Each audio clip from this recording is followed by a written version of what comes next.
we did part of it. So we have, another part about SQL constraints. Yeah. So at the second part of SQL constraints. Yeah. D.1. Create user-defined constraints. Oh, sorry. I select the wrong option. Yeah, should be this. Yeah. All right. Yeah. So the first part, we learned some simple SQL constraints. Yeah. So we can define those constraints easily when we define a table. Yeah. So here, a little more complicated constraint. Yeah. So user-defined constraints. Yeah. Some constraints, so we need to do, a little more description. Yeah. So we can do it, define it, under certain constraint names. So then we can provide the, more description of the constraints. So let's look at the constraint name. Yeah. We will assign a name to such a constraint. Yeah. A constraint may be given a constraint name following the keyword constraint. Yeah. So look, properties of a constraint name. Yeah. So why need a constraint name? Yeah. So the reason is very simple, because we want to modify. After we assign a constraint a name, then we can refer to that constraint by its name. Yeah. So giving names to constraint is optional. Yeah. You do not have to give it a name. Yeah.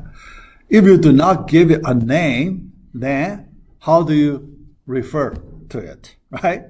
Yeah. Without a name, so you cannot refer that constraint by its name. There is no name. Yeah. Yeah. All right. Yeah. So the names of all constraints with a particular schema must be unique. Yeah. Because you want to identify those constraints. Yeah. All right. A constraint name is used to identify a particular constraint in case the constraint must be dropped later and replaced with another constraint. Yeah. So if you want to modify it, yeah. So you do not modify directly on the definition of that constraint. You drop it first.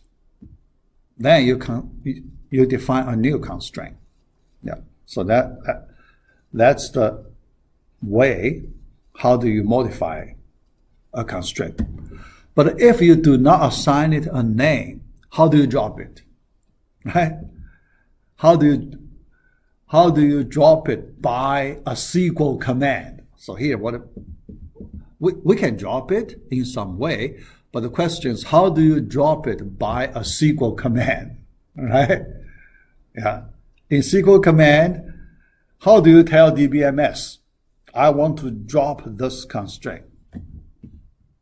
Yeah. So the only way, so here, if you want to write a SQL command way, you need to have a name. Yeah.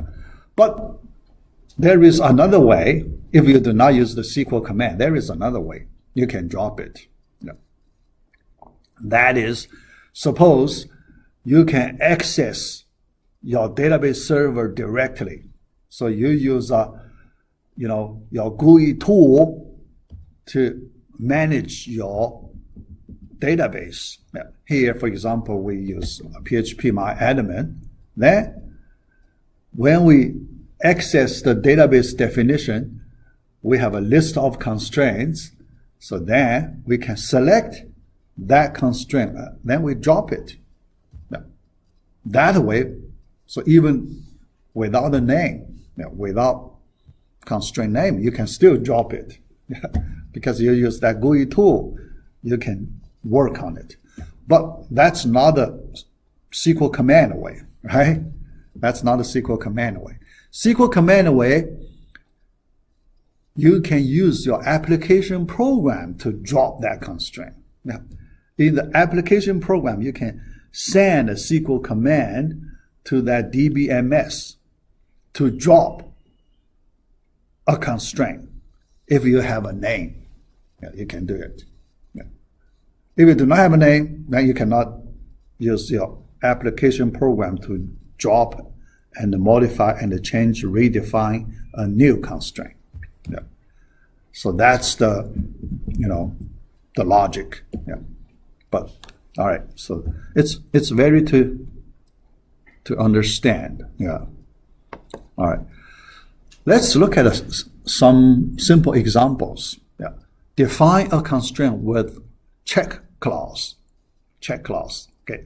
Some condition. The constraint means we want to impose certain condition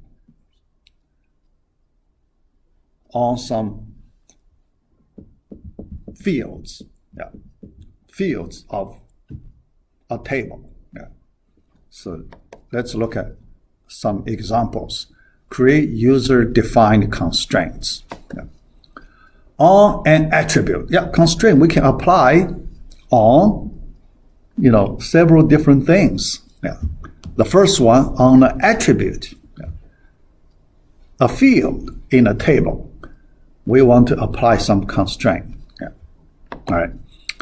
So after an attribute, we can use a check clause. Check clause. Okay. All right. Example.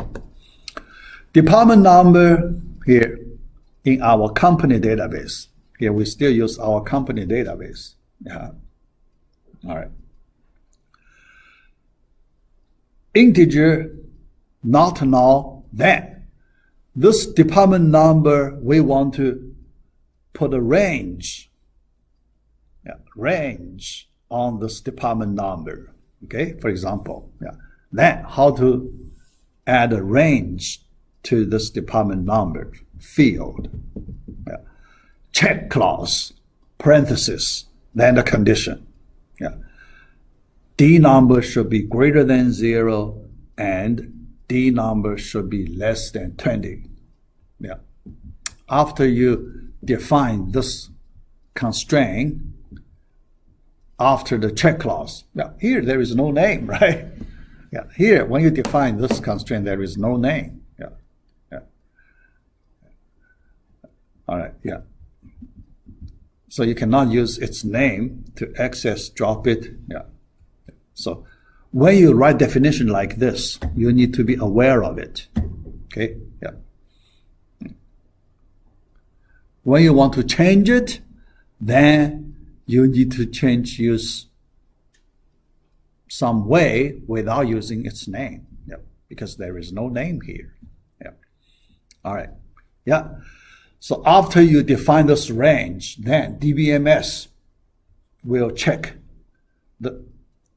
every time when you pass a value to the D number field, DBMS will use this range to check if the value is a valid value for the D number. DBMS will check it automatically. On a domain. So here, about the domain. Domain, we want to define a domain for some attributes, right? The domain. So when we use domain typically that's the data range. When we say domain, we talk about certain range for the data. The data, sometimes some fields need to take values in some special ranges. So in that situation, we can define domain to describe some special ranges. And then when we define several fields, so we just specify these fields take values from these some domain, okay? Yeah. So with some domain name, so you do not need to provide a full description of that range because you have a domain name, right? Yeah. So let's look at the domain case. After a domain definition, you need to define domain first. But after domain definition, then you can apply certain condition for your domain. Yeah. All right. Example, create domain. Yeah. So here, now you want to define domain, yeah, for your database.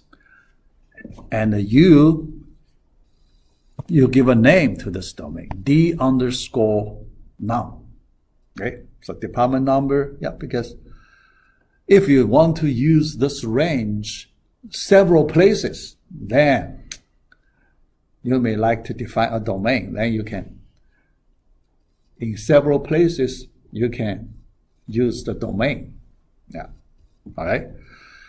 So this domain, d_num, as integer data type, and the integer data type, integer number, integer data should fall into certain range. Yeah. So here, you define the domain, okay? Yeah. The next time, if your data falls into this range, you just use the domain name to tell DBMS, yeah, you want to take this range, yeah, data in this range. So you do not need to, write the details, many times. Okay, you just use name. You write domain definition once, then you can use this domain multiple times. Yeah. That's the reason. So we define domains, yeah, for data. Yeah. All right, so that's another way to use the constraint. On a table, yeah, for a table, you can also define some constraint on a table. Okay, all right. So after a table definition, this time the constraint you want to apply on the tuples of this table, yeah, the whole table. So tuple-based constraints. Yeah. So look at example. Yeah. Create table department, then the definition. Yeah. Inside, then you provide definition. Then at the end of the table definition, you add a constraint, check, yeah, parenthesis, yeah, that your condition on this table. Okay. Department create date, yeah, should be less than or equal to manager start date. Yeah. So here, just give you an example. Yeah. In our current database, so we may not have the exact, yeah, information. Yeah. Here, just some idea. Okay, some imaginary case. Yeah. So here you can imagine, yeah, suppose we have the field department_create date. Yeah. The date the department was created, right? Yeah. So there is some date. Then also there is a date for manager start date. Yeah. So in order to make sure the logic is right, so you impose this condition. Otherwise, the logic does not make sense, right? Yeah. So the manager start date is earlier than the department create date. It does not make sense. Yeah. So through this simple example, so you can see, sometimes some relatively simple business rules can be described using this kind of user-defined constraints. Some are relatively simple. Because if your business rules are relatively more complicated, then you cannot use this way. This way, usually, you describe relatively simple business rules. For complex business rules, you may need to write store procedures. You may need to use a function, a relatively more complicated function to describe your business rule details. All right. So here you can see, a lot of things you can do in relational DBMS. But so if we go to NoSQL, so in this midterm, so there is a question related to NoSQL database. Although I didn't mention this word, NoSQL, I didn't mention this word. So I ask you, so for any business application, if we want to use databases to support some of the business applications, we have to use metadata. So that question, in order to manage the data efficiently, that question, true or false? Actually, it's false. The reason is, for NoSQL, we do not use metadata. NoSQL, because the data type always key value pairs. No other types. So the data always takes this form, key value pair type data. So there is no metadata. Then we do not have all these, complicated. Here we use the metadata to do all these things. So all these things, they are metadata. So for the relational database, we have very complicated metadata. So here you can see, so different. These two types of databases, very different. All right. D.2, now the foreign key. So we get to this topic.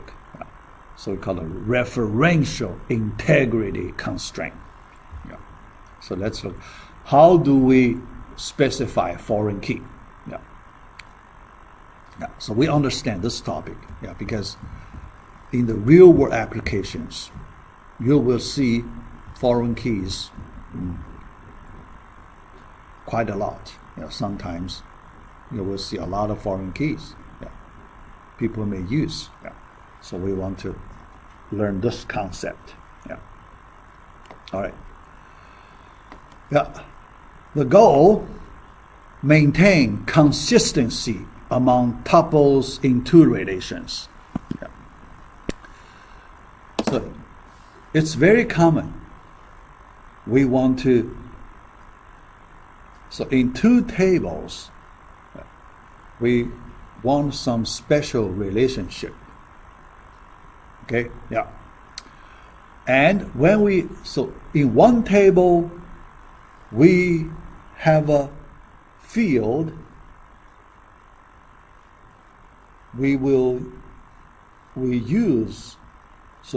this field, we want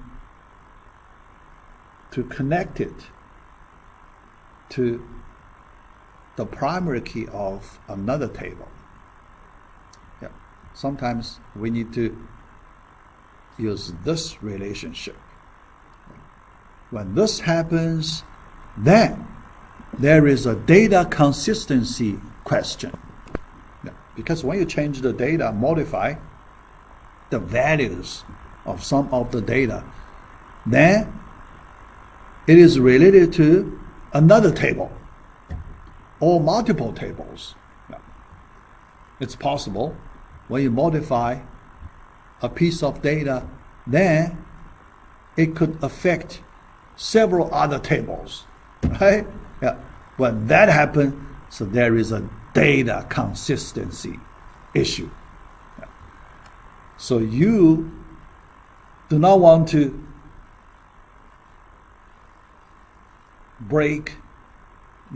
damage your data consistency after you modify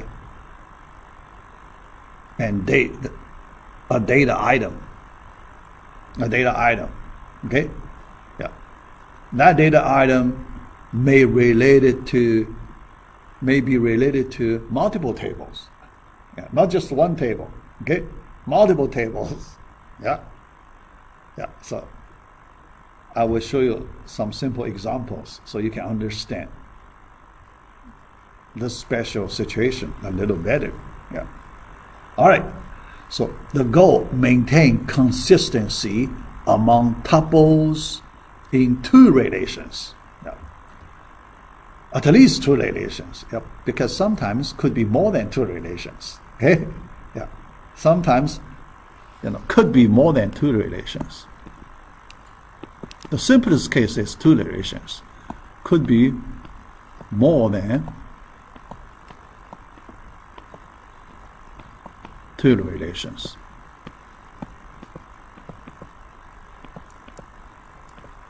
Yeah. Okay. Yeah. What? Yeah. So we want to describe the situation. Yeah.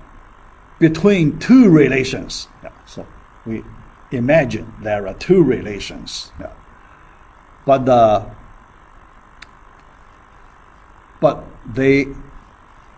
they are in different roles. These two relations are in different roles.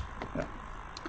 The first relation in this role, referencing relation, we call it reference R1. R1, we call it referencing relation. Yeah, because in this relation, we need to reference the data fields from the second relation. So we call the referencing relation, R1. So the second one, called the referenced relation, R2. Yeah. Because that certain data field will be referenced in the R2 relation. Yeah. So that's the two roles of these two relations. Yeah. Referencing and the referenced. Yeah. All right. Let me use a diagram to describe the relationship between these two relations. Yeah. Notation, yeah. So in order to show you the diagram, I use some notation. Yeah. Little t1, a tuple in R1. Yeah. Little t2, a tuple in R2. Yeah. All right. So then let's look at a special relationship between them. Yeah. Look at example. Yeah. This example, we use our company database. Yeah. R1, we use employee as our R1 relation. R2, department, as our R2 relation. Okay, R2. Yeah. All right. Then in R1, yeah, we consider a general tuple representative. That's the T1, little T1. Yeah. Yeah. Representative in R1. Yeah. And T2, a representative in R2 relation. Yeah. Table. All right. So what's the relationship between these two tuples, T1 and T2? Yeah. T1 has a field Dino, department number Dino. So we use the field name Dino. Okay, all right. The corresponding field in T2 we call different name D number name. Yeah. But they in the business application, they are the same thing. Yeah. Yeah. Same thing. Yeah. All right. Yeah. And D number in R2, it's a primary key. It's a primary key. Yeah. Because department number, yeah, it can identify the department, each department D number, yeah, identify the department. Yeah. All right. So then in T1, yeah, the D number, Dino in T1, yeah, its value should be some valid value from R2 table. Yeah. You cannot use arbitrary value in T1 for Dino, right? Yeah. It has to be some valid department number from R2 table. Yeah. Or you can understand this way. Yeah. The value here, you should refer to some value in R2 table. Okay. Yeah. So that's the relationship. Okay. Yeah. Yeah. So specifically, yeah, the value of Dino field in T1 tuple references the D number value in T2 tuple. That's the specific relationship, okay, between these two tables. Yeah. All right. So then we can define, yeah, so this is the situation. We can define the foreign key. Yeah. So for the Dino, so this one, we can define it as the foreign key of R1 table. Yeah. So if you want to ask why we want to define foreign key of R1 table, because remember the goal here, maintain consistency of the data.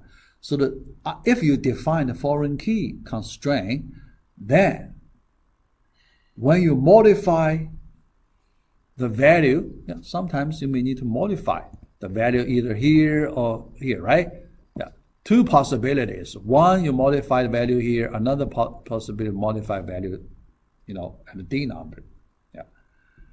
All right. Yeah. So then the DBMS will make sure your data modification will not violate the data consistency, will not cause the data inconsistency. Okay? Yeah. DBMS will do it automatically. Okay? All right. But if you do not define foreign key constraint, yeah, so you have that kind of relationship. Okay? But you do not define foreign key constraint. Then if you change number somewhere, then DBMS will not do any enforcement. Okay? Data consistency enforcement. Won't do it. Yeah. So your data consistency may not be there after your modification. Yeah. So we will see that discussion later. Okay? Data consistency discussion. Yeah. When we talk about, we may change the data somewhere. Yeah. Typically, we change the data in this primary key part. Yeah. Not the foreign key, this part. Yeah. Because foreign key part, so when you change, yeah, it's slightly different. The situation is slightly different. Yeah. All right. So that's the situation here. We can define foreign key constraint. We can, and we can also, we do not define foreign key. Yeah. So that's optional. You can define foreign key constraint. You can also take the way you do not define foreign key. But if you do not define foreign key, you are responsible for the data consistency by yourself. Okay? Yeah. You do not ask DBMS to do the consistency enforcement, but you need to do it manually by yourself, okay, if you do not define foreign key constraint. Yeah. So we will talk about that later. Yeah. More discussion about this issue. Yeah. All right. Another case. Yeah. So this is the first. Another case. Yeah. All right. The deno value is null. Yeah. So the deno value could be null. Yeah. If it's null, it does not refer to any value, any specific value in R2 table. It's okay. Yeah. Yeah. Because this situation, it tells the DBMS the deno value is unknown. Yeah. And it will be resolved later. Yeah. So there is, this null gives some warning, yeah, some weak warning, yeah, to the users. Yeah. Regarding this null, yeah, remember, because I connect to our midterm. Remember, we have a question about this null in the midterm, but that question, yeah, so I notice most of the students, yeah, so remember there is one question about the null value. I said when we compare two tuples, the values, these two tuples with respect to one particular field, they both take the value null. Yeah, but if you read the question carefully, I use single quotes around null. Okay, I use this capital N-U-L-L, but around this null, I use a pair of single quotes. Yeah. I don't know if you notice that or not. Yeah. Because our special null value, you should not put a pair of single quotes around that special null value. Okay? Yeah. That's the special SQL null value. No single quotes around it. Okay? If you put a pair of single quotes around, you treat it as a string value. So it's not a special value anymore. Okay? It's a string value. It's not that special null value anymore. Okay? The difference is at that a pair of single quotes. Then your understanding is different because two strings, the string with the same string value null, so the answer is different. Yeah, so this one, if you choose, if you understand our special null value, so then you will lose 2 points. Yeah, so I give you partial credit. Yeah. But if you notice this single quotes, yeah, your understanding as the string value, then you get a full credit. Yeah. So that question. Okay. We have one. Yeah. Yeah. Like that. Yeah. All right. Yeah. So the null value could be considered in this situation. Yeah. All right. Concrete example. So this time, let me use a concrete example to show you, the relationship. Yeah. Referencing table employee. Yeah. Just, from previous slide, this time we use concrete tables. Yeah. Yeah. Matching our discussion in the previous slide. Yeah. R1. Yeah. So this is R1. Yeah. All right. R2, department table, R2. Yeah. The definition. All right. All right. And D number primary key. Yeah. So here the primary key. Yeah. So we define, using alter table statement. Alter table statement. Define primary key. Okay. All right. Yeah.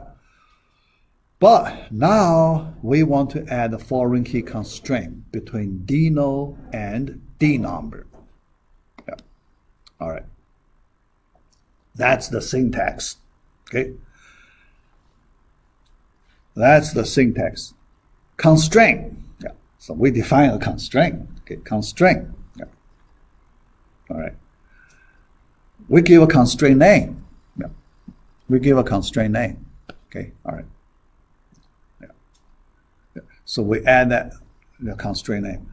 Foreign key, parenthesis, field name. Dno field name. Yeah. Then references table name, department table name. Yeah. In that table name, what field we want to reference? D number in the parenthesis after that table. Yeah. The syntax. Yeah. So this constraint you can add it into the employee table. So you define foreign key constraint. Yeah. All right. Yeah. Yeah. Note. Yeah. But after you add the foreign key constraint, then there is a rule. Yeah. So this note describe a rule for that DBMS will use this rule when you create these two tables. So what's that rule? Because this is the first table definition. Yeah. So suppose in our definition, first table definition, second table definition. Yeah. Right? Second table definition. All right. Yeah. Then look at the logic. Yeah. When you define these two tables, when you enter the definitions of these two tables into the database. And look at the logic. Because based on the natural order, the first table should be created first. But when the first table is created, look at this part of the constraint definition. You need to refer second table, department. But the definition of the second table has not been available at this time, right? Because we haven't defined the second table, right?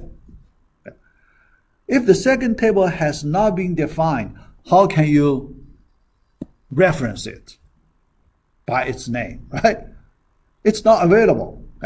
So if you run in this way directly, you will get problem. Okay, the error because the name of the second table is not available. So you cannot define foreign key constraint in this way. Yeah. All right. So create table in some order. Yeah. First, second. That's the order, natural order, right? Yeah. First and the second. Yeah. But if you change the order, probably it's okay. Yeah. For example, you define department table first. Yeah. First, you define department table. Okay. The table to be referenced should be defined first. All right. So then, after that, you define employee table after the department table. Then, no contradiction. where you define foreign key constraint in this way. Yeah, because department table already available, so you can refer to it. Yeah, so that's one way. Yeah, so that is, so you need to pay attention to the right order when you create tables. But there is another way. Yeah, so you can use any order you like. Yeah, but the question, you delay this constraint definition after you create all the tables. Then you use alter table statement. Yeah. Remember, we can use alter table statement, so we can add foreign key constraint after we define all the tables. Yeah. In that situation, then you don't need to worry about the order. Okay? Yeah, any order you can use. Yeah. But you use the alter table statement. Yeah. All right? Yeah. The rule, when you define a foreign key, the reference table must be created. Yeah. So otherwise, the logic, you have the logic problem. Yeah. And the DBMS cannot do it. Okay? Yeah, cannot do it. Yeah. All right. So that's, something you need to be aware of. Yeah. All right. Then there is another special situation we need to consider about the foreign key. D.3, foreign keys with circular references. So what's that circular references? That means the reference table. Yeah.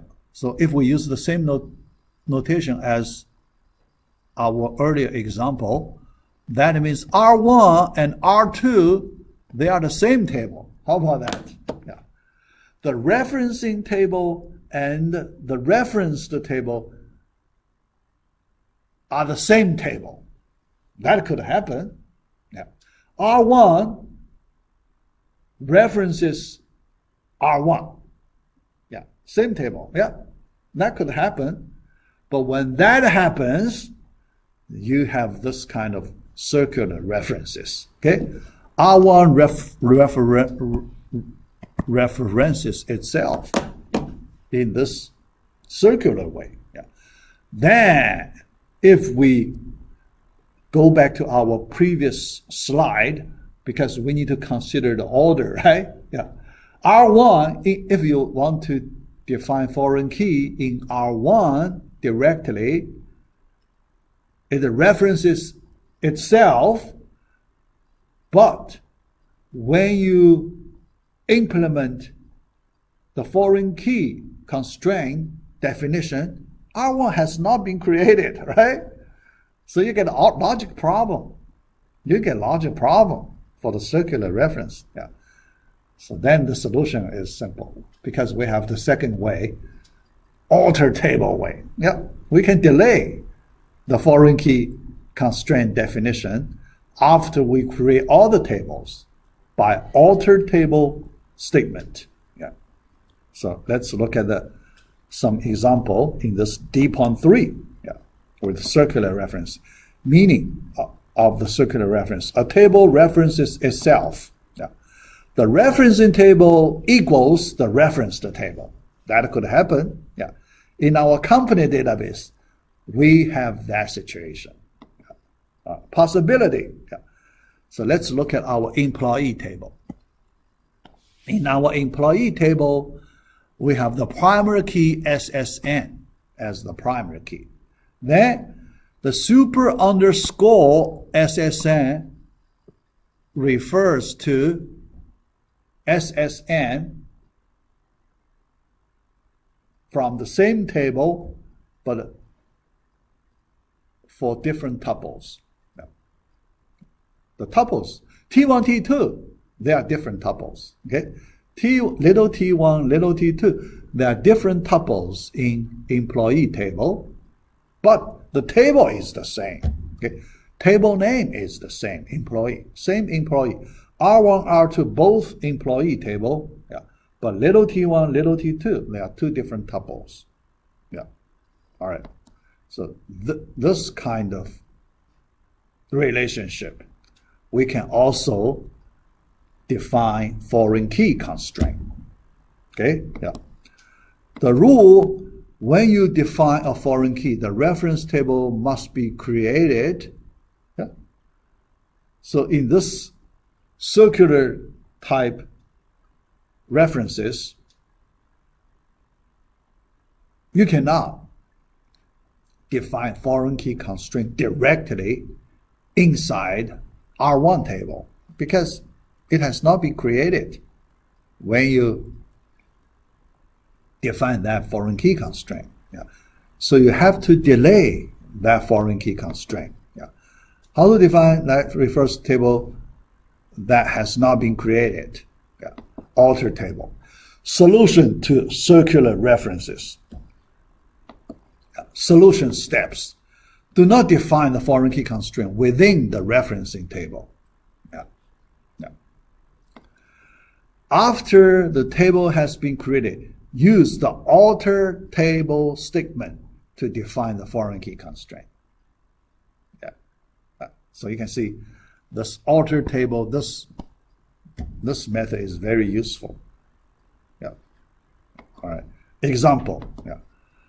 After employee table is created. Yeah. So later we add this statement, alter table employee. Yeah. So we want to modify the definition of the employee table. Yeah. How do you modify it? We add foreign key constraint. Add foreign key. Okay. Yeah. Super underscore SSN. That's the foreign key. Okay. Yeah. References employee. When we reference employee, this table already created. It has been created. So it's available. So there is no logic contradiction. Yeah. And SSN. Yeah. The primary key of employee table. Yeah. So in this way, you can solve the problem about circular references. Yeah. All right. Yeah. So D.4. Now we want to look at the violation for foreign key integrity constraint. Yeah. Because there is a possibility when you modify certain values related to the foreign key, there is a potential violation. Yeah. If the DBMS does not do anything, you may have the data consistency problem, right? Inconsistency problem. Okay, yeah. So DBMS has to do something, yeah, to avoid data inconsistency problem. Yeah. All right. When referential integrity constraint is violated, yeah. So because if you modify the value before any action, yeah, before any action, then certain referential integrity constraint would be violated. Then the DBMS has to take some appropriate action to prevent the violation. Yeah. Yeah. So violation situations. So what's the violation? When tuples are inserted or deleted. When you insert a tuple, yeah, so there is a chance to cause the referential integrity constraint violation. Yeah.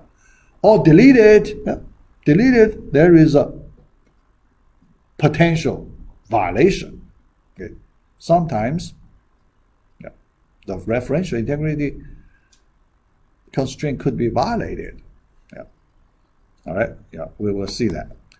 When a foreign key or primary key attribute value is modified, yeah, so two cases. One case is you modify the foreign key value. Another case, the referenced primary key attribute value is modified. Yeah. Yeah.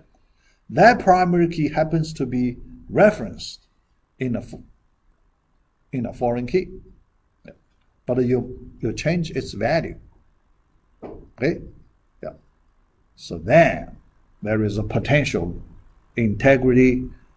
referential integrity constraint violation. Yeah. All right. Then certain actions should be taken. Yeah. So here there are 4 actions. Yeah. But the default action, if you do not say anything, there is a default action to be taken. Yeah. Default action. Reject the update operation that will cause a violation. Yeah.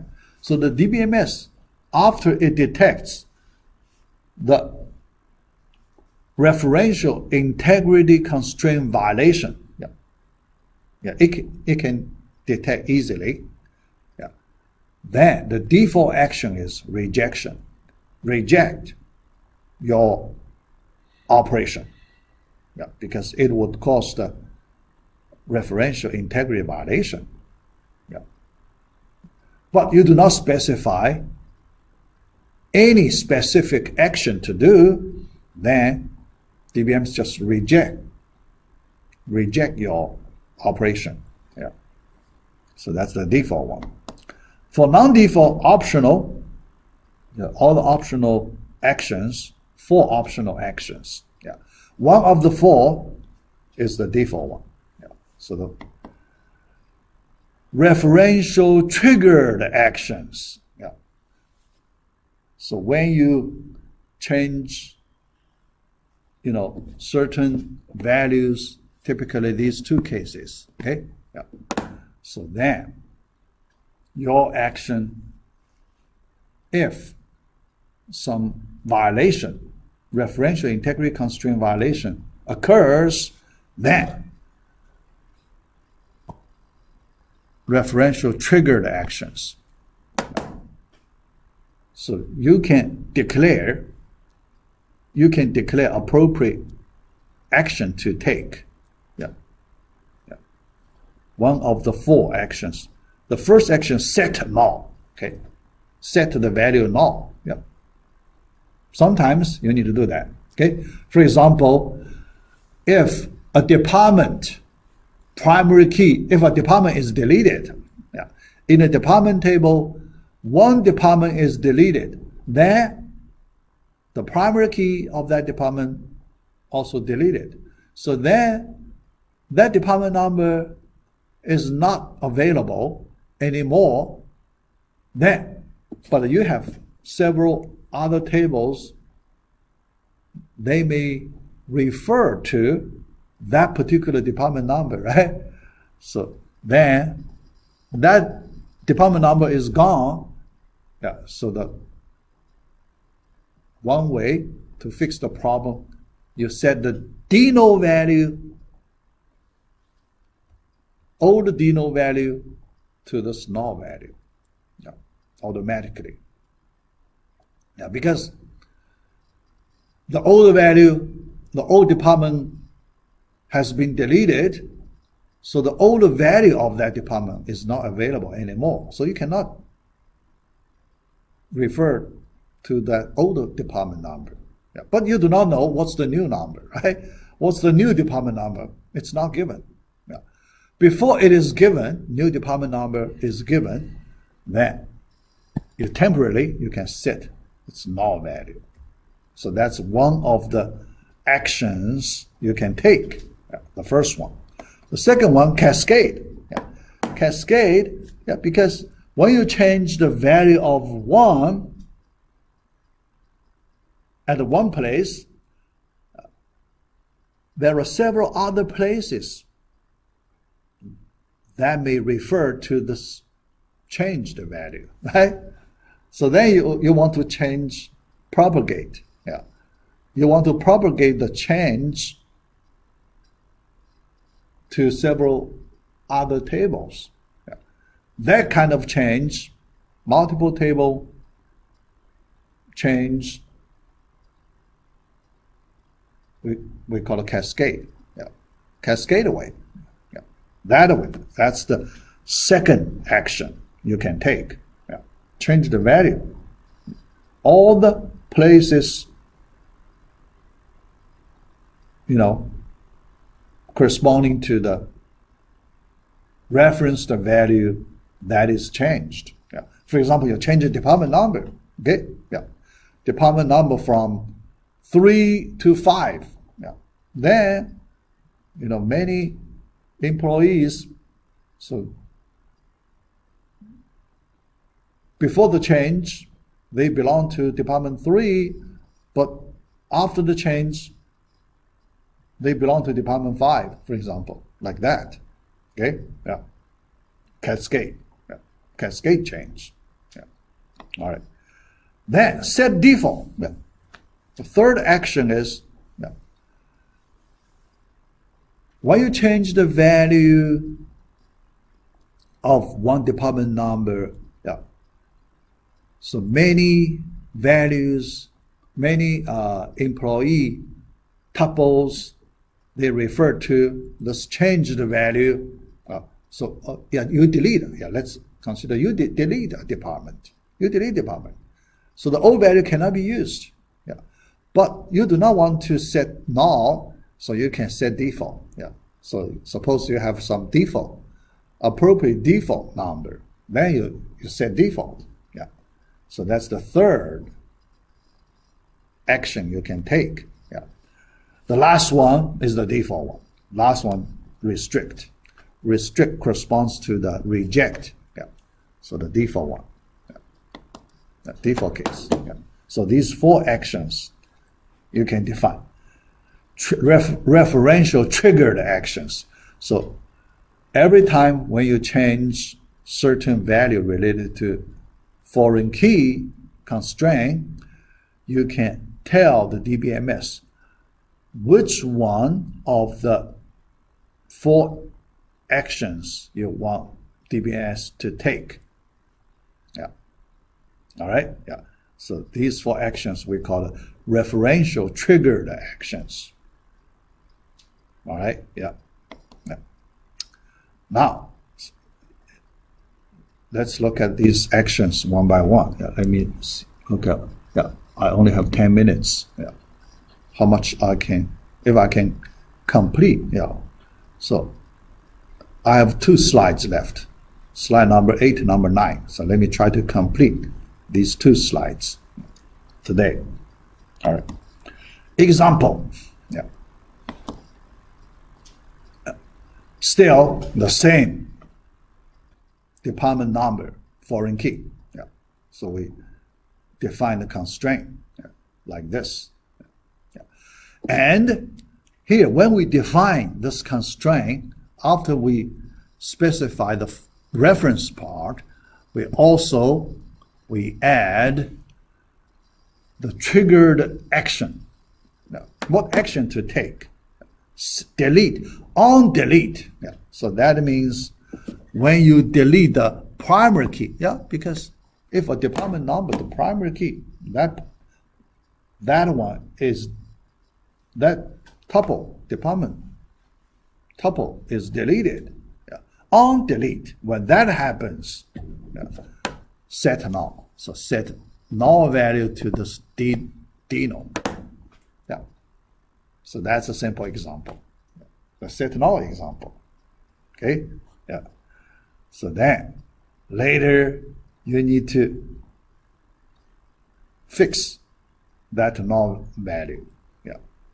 For those employees, if they were assigned certain department number that has been deleted. Okay? Yeah. So temporarily, the null values is used, the null value used for those employees. Yeah. But you need to, the company should quickly solve the assignment problem, assign those employees to certain departments. Yeah. All right. So here, the diagram. Yeah. You deleted T2 tuple. Yeah. T2 tuple is gone. Okay. Yeah. The whole department is canceled. Yeah. That could happen in a company, right? Yeah. So certain department is completely canceled. Okay. Yeah. Then by default, you set not just the T1 tuple. So here, T1 as a representative.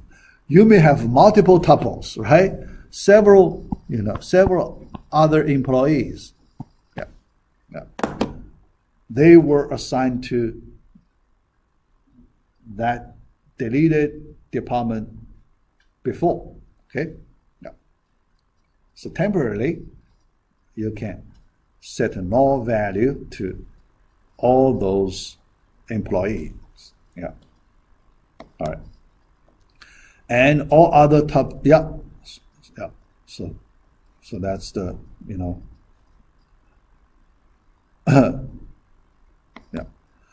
Then another example, cascade. Yeah. Referential triggered action cascade. Yeah. Sometimes we want to use this cascade action when we change a value. Okay. This time, usually we want to change a particular value. Yeah.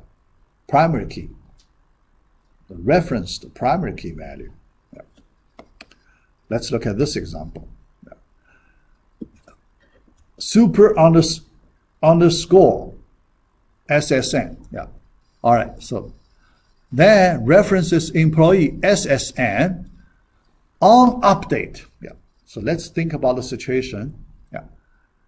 It is possible certain employee, its SSN could be wrong, right? Yeah. At the data entry, there is a possibility that SSN of one particular employee could be wrong in the previous data entry. Yeah. So then later, after, so the employee noticed that, then change it. Change SSN to the correct value later. Yeah. But that SSN is referred by several other employees, right? Yeah. In the employee table. Okay? Yeah. So then all those values, yeah, all those employees reference to that changed value should be modified accordingly, right? Yeah. So that kind of change on update. Yeah. You update SSN of this employee, one particular employee. After that, then all the other employees, their foreign key values, right? Yeah, they have foreign key value. Super underscore SN, that's the foreign key values, should be updated accordingly. That way, you ask DBMS to do it automatically. So that's the cascade action. You make the change in this cascade way. Yeah. All right. Yeah. So that's this example. Yeah. All right. So here, update SSN. Yeah. So then, several employees. Yeah. So their super underscore SN should be changed automatically, by the DBMS. Yeah. So that's the reason we use this foreign key concept. Okay. So a lot of changes, because to avoid potential violation. Yeah. So we ask DBMS to make the change automatically to fix the problem. Yeah. So through this foreign key constraint. Yeah. So you make DBMS to do the change automatically. Yeah. All right. Yeah. So that's another example. Yeah. So that is the cascade example. Okay, all right. Yeah. So we finish this topic. Yeah. So we finish this SQL constraint. Yeah. And mainly we talk about the foreign key concept. Yeah. So later, after this part B, part D today. Yeah. So later, yeah. So we can talk about foreign key. Okay. Yeah. So because after we have this concept understood, so later we can talk about foreign key related topics. Yeah. In the previous part C, the last slide, so there is a short discussion about the foreign key. Yeah. Yeah. So I need to go back to that previous, that slide, so I can complete the discussion, short discussion about the foreign key, the last slide of part C of module 4. Yeah. So then we complete the whole module 4. So next week we can start part 5. Part 5 we will do complex SQL queries. Yeah. So far part of module 4 we do basic SQL operations. Yeah. So the SQL questions not very hard. Yeah. But starting from next week, yeah, so we may use 2 weeks, we will work on the complex SQL queries. Then you will have many complex SQL query questions. Yeah. Yeah. All right. So you need to get ready for that. Yeah. Yeah. So some of the questions pretty hard. Yeah. So get ready for those challenging questions. Yeah. All right. So let me stop right here. So I do not have enough time to talk about the code. So let's stop right here. Yeah.